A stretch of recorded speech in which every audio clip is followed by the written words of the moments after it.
Hello friends, welcome back to channel. आज का हमारा टॉपिक है approaches of dividend decisions. Last video में हमने समझा कि डिविडेंड क्या होता है, डिविडेंड पॉलिसी का क्या मतलब होता है, और आज हम देखेंगे कि कौन सी दो मेजर अप्रोचेस हैं जो हमारी डिविडेंड डिसीजन को गाइड करती हैं। डिविडेंड डिसीजन, जैसा कि मैंने आपको बताया था, ये किस चीज़ का डिसीजन है? द डिसीजन कि कंपनी कितना प्रोपोर्शन जो है अपने अर्निंग्स का डिस्ट्रीब्यूट करेगी among the share holders as dividend, और कितना प्रोपोर्शन जो है वो अपने बिजनेस में रिटेन करेगी एज रिटेन्ड अर्निंग्स, ताकि वो फ्यूचर में जो अवेलेबल प्रॉफिटेबल इन्वेस्टमेंट अपॉर्चुनिटीज रहेंगी उनमें पैसा इन्वेस्ट कर कर अपने बिजनेस को ग्रो कर सके। ठीक है, तो उसे बोलते हैं डिविडेंड डिसीजन। और इसको गाइड करने के लिए हमारे पास यहाँ पर दो अप्रोचेस गिवन है। सबसे पहली अप्रोच है लॉन्ग टर्म फाइनेंसिंग अप्रोच और दूसरी अप्रोच है वेल्थ मैक्सिमाइजेशन अप्रोच। आज हम इन्हीं दोनों अप्रोचेस को समझेंगे इन डिटेल। तो स्टार्ट करते हैं। सबसे पहले हम देखते हैं लॉन्ग टर्म फाइनेंसिंग अप्रोच को। लॉन्ग टर्म फाइनेंसिंग अप्रोच क्या कहती है? ये अप्रोच जो है कंपनी के पॉइंट ऑफ व्यू से सोचती है और ये कहती है कि एक ऑर्गेनाइजेशन को जो डिविडेंड की पेमेंट है वो नहीं करनी चाहिए। क्यों? अगर वो ऐसा करेगी तो जो उसके रिसोर्सेज हैं वो कम हो जाएंगे और वो जो है इन्वेस्टमेंट अपॉर्चुनिटीज़ का फ़ायदा नहीं उठा पाएगी। तो इस अप्रोच के अंडर तो क्या कह रहे हैं कि एक कंपनी को जो है डिविडेंड की पेमेंट नहीं करनी चाहिए, उसे अपने सारे के सारे नेट प्रॉफिट्स अपनी फर्म में ही रिटेन कर लेने चाहिए। ठीक है, और ऐसा क्यों? Why company wants to retain the earnings? इसके पीछे रीज़न क्या है? तो इसके पीछे यहाँ पर दो रीज़न गिवन है। सबसे पहला जो रीज़न गिवन है वो क्या गिवन है? जैसा कि यहाँ पर लिखा है, अवेलेबिलिटी ऑफ प्रॉफिटेबल अपॉर्चुनिटीज़। जैसा कि मैंने आपको बताया कि अगर वो अपना पैसा बिजनेस में रिटेन करना चाहती है तो उसका जो मोटिव है वो क्या है कि वो जो है मार्केट में अवेलेबल प्रॉफिटेबल अपॉर्चुनिटीज़ का फ़ायदा उठाना चाहती है, उनमें पैसा इन्वेस्ट कर कर अपने बिजनेस को ग्रो करना चाहती है। ठीक है, to finance the available opportunities company would like to retain the earnings. तो ये था पहला रीज़न। दूसरा रीज़न यहाँ पर क्या लिखा है? Need of equity funds for capital structure. Capital structure का मतलब क्या है? कैपिटल स्ट्रक्चर का मतलब है proportion of different long term sources of finance in the total capital. कि अगर टोटल कैपिटल है 10 लाख रुपीज़ की, तो इसमें से कितना कितना जो है डिफरेंट सोर्सेज से कंपनी प्रोक्योर करेगी, कितना इंटरनल सोर्सेज का प्रोपोर्शन होगा, कितना एक्सटर्नल सोर्सेज का प्रोपोर्शन होगा, वो होता है कैपिटल स्ट्रक्चर।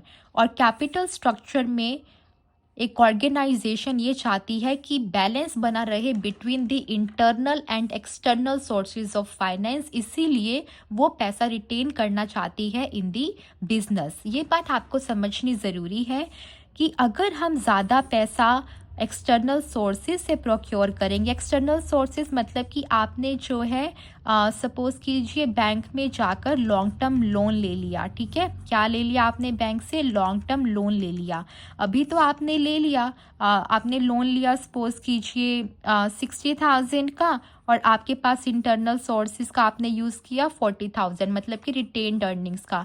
अगर आप ये सोचो कि मैं अपनी रिटेन्ड अर्निंग्स को कम कर लूँ और ज़्यादा प्रोपोर्शन जो है एक्सटर्नल सोर्सेज का इंक्रीज़ कर दूँ, तो उससे जो है रिस्क है। रिस्क किस चीज़ का है?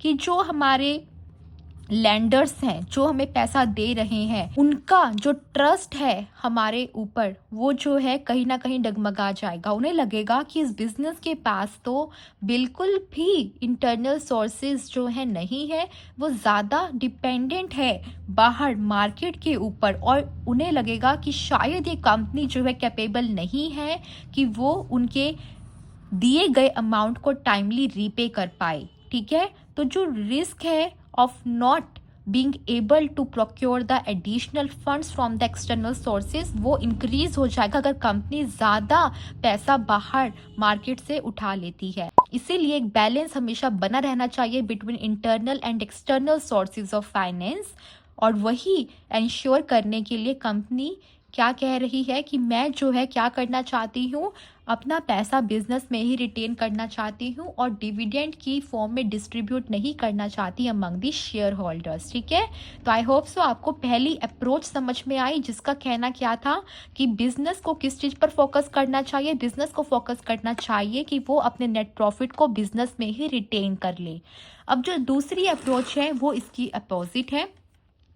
वेल्थ मैक्सिमाइजेशन अप्रोच जो है वो शेयर होल्डर्स के पॉइंट ऑफ व्यू से चीज़ों को देख रही है। Under this approach it is assumed that payment of dividend significantly affects the market price of shares. ये कह रही है कि जब आप डिविडेंड डिस्ट्रीब्यूट करोगे अपने शेयर होल्डर्स को तो उससे जो है मार्केट वैल्यू जो है शेयर्स की वो इंक्रीज हो जाएगी, और जब मार्केट वैल्यू बढ़ेगी शेयर्स की तो जो शेयर होल्डर्स की वेल्थ है वो भी मैक्सिमाइज हो जाएगी, और इसीलिए एक ऑर्गेनाइजेशन को डिविडेंड डिस्ट्रीब्यूट करना चाहिए। अब अगर कोई लॉजिकली सोचे तो एक बात है, अगर आप डिविडेंड की फॉर्म में आज अपने प्रॉफिट को शेयर होल्डर्स में डिस्ट्रीब्यूट कर दो या फिर आप उसे जो है बिजनेस में रिटेन कर लो, दोनों ही तरीकों से हमारे शेयर होल्डर्स को तो फ़ायदा है, क्योंकि अगर आप उन्हें आज दोगे तो वो तो खुशी है कि उन्हें डिविडेंड मिल गया, बट अगर आप उन्हें बिजनेस में रिटेन कर लेते हो प्रॉफिट को और डिविडेंड की फॉर्म में अभी नहीं देते हो तो उसका मोटिव क्या है। आप बिजनेस में रिटेन कर रहे हो, बिजनेस को ग्रो करने के लिए ही तो रिटेन कर रहे हो ना। फ्यूचर में बिजनेस ग्रो करेगा तो क्या होगा, बिजनेस के प्रॉफिट्स तो भी इंक्रीज होंगे, और जब प्रॉफिट इंक्रीज होंगे तो अल्टीमेटली जो बेनिफिट है वो शेयर होल्डर्स को ही तो मिलेगा। बट बात यहाँ पर फिर वो आ जाती है कि कुछ शेयर होल्डर्स तो एग्री हो जाते हैं इस चीज़ के लिए, उनका तो परसेप्शन रहता है कि हाँ फ्यूचर में हमारे बेनिफिट के लिए ही कंपनी रिटेन कर रही है। बट कुछ शेयर होल्डर्स ऐसे भी होते हैं जो प्रेफर करते हैं कि हमें आज डिविडेंड मिल जाए, फ्यूचर में हमें नहीं पता कि क्या होने वाला है, तो वो चाहते हैं कि हमें आज ही डिविडेंड की जो है पेमेंट हो। अगर उन्हें बोला जाए कि आपको दो चीज़ों में से चूज़ करना है कि कंपनी या तो आपको डिविडेंड देगी या कंपनी उस पैसे को बिजनेस में रिटेन कर कर बिजनेस को ग्रो करेगी, तो आप किसके साथ जाना चाहोगे। तो कुछ शेयर होल्डर्स ऐसे हैं जो कहेंगे हम फर्स्ट ऑप्शन के साथ जाना चाहते हैं, हम जो है बिजनेस में पैसा रिटेन नहीं करवाना चाहते, हम चाहते हैं कि बिजनेस जो है वो हमें डिविडेंड दे दे। तो वो इससे क्यों चूज कर रहे हैं फर्स्ट ऑप्शन को ओवर द सेकंड, तो इसका जो रीज़न है वो भी यहाँ पर गिवन है। पहला जो रीज़न है वो गिवन है रिडक्शन ऑफ अनसर्टेनिटी। फ्यूचर जो है वो अनसर्टेन है, कंपनी में सफ़र लॉसेज इन द फ्यूचर, हमें नहीं पता कि फ्यूचर में क्या होने वाला है। ठीक है, फ्यूचर इज़ कम्प्लीटली अनसर्टेन, हो सकता है फ्यूचर में लॉस हो जाए। हम कह तो रहे हैं बिजनेस ने पैसा रिटेन करा है बिजनेस को ग्रो करने के लिए, पर कोई गारंटी है कि बिजनेस ग्रो ही करेगा।